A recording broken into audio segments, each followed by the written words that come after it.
सड़कें जो हैं वो अभी तक बंद हैं। इनको भी हमने विभाग को इसमें निर्देश दिए हैं कि इनको जल्द से जल्द खुलवाया जाए। जहाँ पर कई जगहों पे ऐसा होता है कि खुल जाती है मगर फिर से स्लिप आ जाता है, उसको हम प्राथमिकता पे हम विभाग द्वारा उसके ऊपर कार्रवाई करवाई जा रही है और जल्द इनको खोला जाएगा। यहाँ पे जो एडिशनैलिटी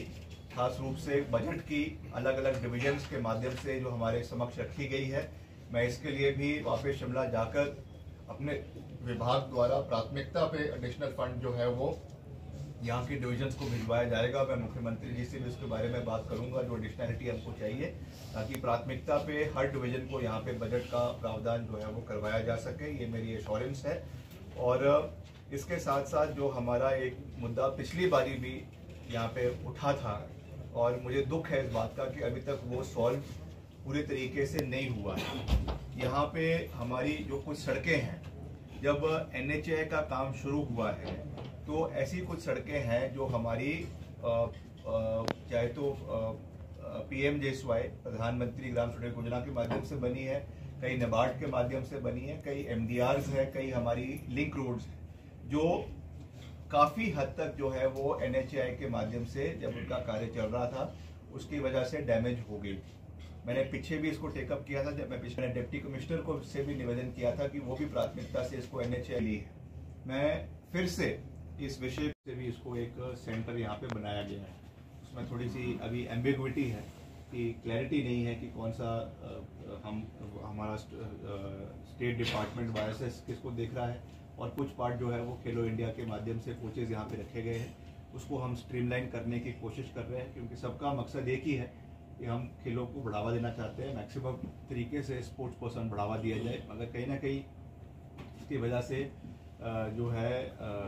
तो इसमें थोड़ी सी क्लैरिटी की कमी की वजह से जो थोड़ी कन्फ्यूजन हो रही है, प्रॉब्लम्स हो रही है, उसको हम जल्द सॉल्व करेंगे ताकि प्रदेश में बिलासपुर ज़िला एक स्पोर्ट्स के दृष्टिकोण से एक बहुत ही महत्वपूर्ण ज़िला है और यहाँ पे जो भी इंफ्रास्ट्रक्चर है उसको और मजबूत करना, अच्छे कोचेस यहाँ पे उपलब्ध करवाना, ये हमारी प्राथमिकता है जिसके ऊपर हम कार्य करेंगे। सर हम भी वही चाह रहे हैं कि जैसे आप कह दिए डिले भी हुआ है कुछ टेक्निकल कारणों की वजह से, अब इसका थोड़ा सा पॉइंट है जो जुड़ने के लिए रह गया है। जैसे ही इसका कार्य पूरा हो जाएगा, जैसे वो जुड़ जाएगा, उसके बाद इसकी सारी जो टेस्टिंग है, फिजिबिलिटी चेक्स है, उसके बाद जो है इसको पब्लिक को डेडिकेट कर दिया जाएगा। तो ये भी हमारे डिपार्टमेंट की एक बड़ी अचीवमेंट है। और नाबार्ड की अभी हमारी कुल पूरे सर्कल में जो विधायक प्राथमिकता होती है उसमें नाबार्ड में करीबन 31 सड़कें पे कार्य अभी चल रहा है जो 190 करोड़ की है। और अभी जो एक बड़ी हमको सैंक्शन हिमाचल प्रदेश को आई है प्रधानमंत्री ग्राम सड़क योजना का जो तीसरा चरण है PMJSY 3, उसमें जैसा आपने देखा कि करीबन 2600 किलोमीटर सड़कें जो है वो हिमाचल को मिली है और करीबन 2600 किलोमीटर का ही 26-2300 किलोमीटर का ही पैकेज करीबन जो इसमें बैठ रहा है, एवरेज 1 किलोमीटर प्रति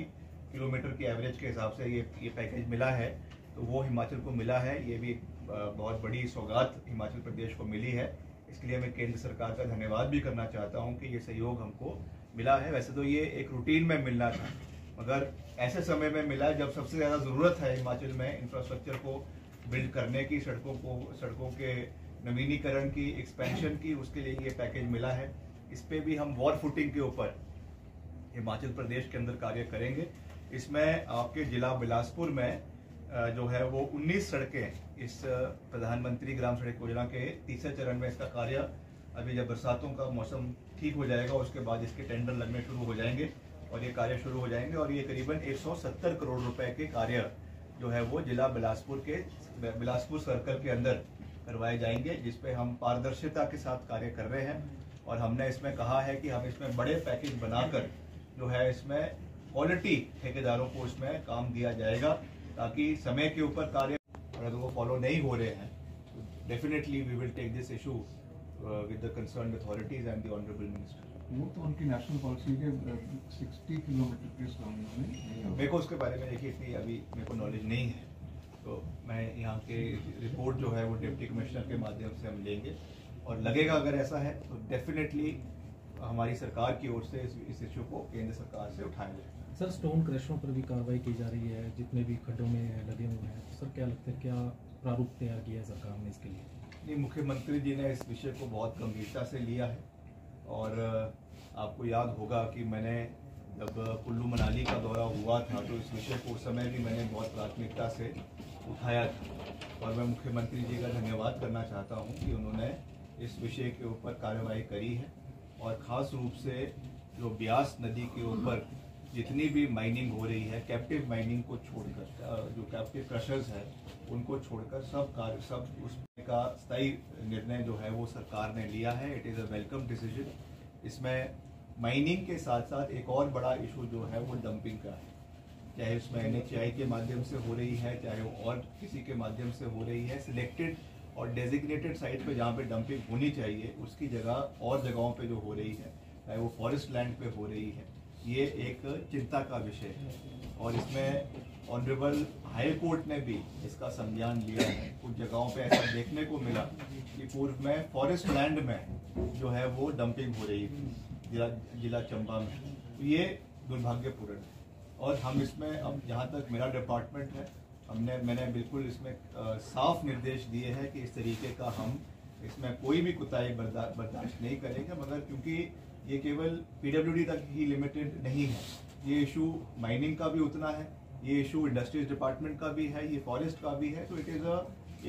एक जो है कल्मिनेटिव प्रोसेस है, इसमें सब लोगों का इसमें योगदान चाहिए और सरकार इसमें बहुत गंभीर है क्योंकि इसमें जो नुकसान हिमाचल में अभी पूरा आपदा का हुआ है उसका एक बहुत बड़ा factor, I am not saying कि यही एक फैक्टर है, मगर उसको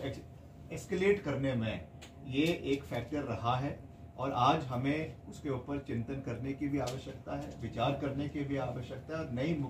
माइनिंग पॉलिसी